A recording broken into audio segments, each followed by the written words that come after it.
To complete this logo design, you'll learn about working with the stroke of an object. Then you'll explore adding and editing dashes to lines, and finally add arrowheads to these paths. If you'd like to follow along, you can open this file from the practice files for this tutorial. The first change you'll make is to the appearance of the stroke or border on this shape. With the selection tool selected in the Tools panel, click to select this blue circle. Notice the weight or size of the stroke in the Properties panel to the right of the document. It's 15. To change the stroke weight, you can click the arrows to the left of 15, choose a value from the menu, or even type a value in.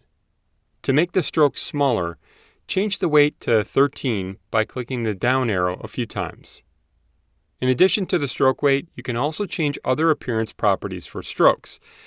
In the Properties panel, click the word Stroke to show the Stroke panel. There are a lot of options for strokes in here, like aligning the stroke to a path, adding a dash to it, adding arrowheads, and a whole lot more. To align the stroke in a different way on the path, click Align Stroke to Outside. Aligning the stroke to the outside of a path will place the stroke outside of the shape, giving you more room inside the shape, maybe so you can add text inside the shape, for instance. Click Align to center the stroke on the edge of the circle again.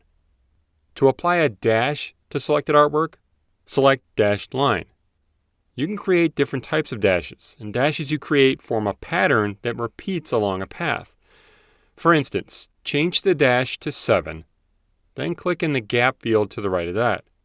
Illustrator applies a dash that's 7 points in length, then adds a gap of 7 points, then repeats that along the length of the path.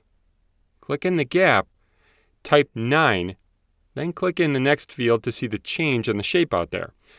Now a 7-point dash is followed by a 9-point gap, and that pattern is repeated on your shape.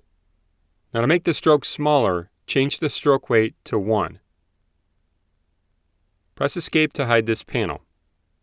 To remove the fill from this shape, click the fill color in the Properties panel, make sure that the Swatches option is selected up top, and then choose None. Now you can also add arrowheads to your artwork. Next you'll add arrowheads to the start and end of both of these lines.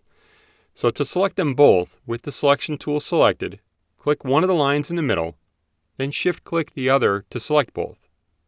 To add arrowheads, click the word Stroke in the Properties panel on the right so you can see that stroke panel again. Now you can add an arrowhead to the start of the path, or the end of a path, or both.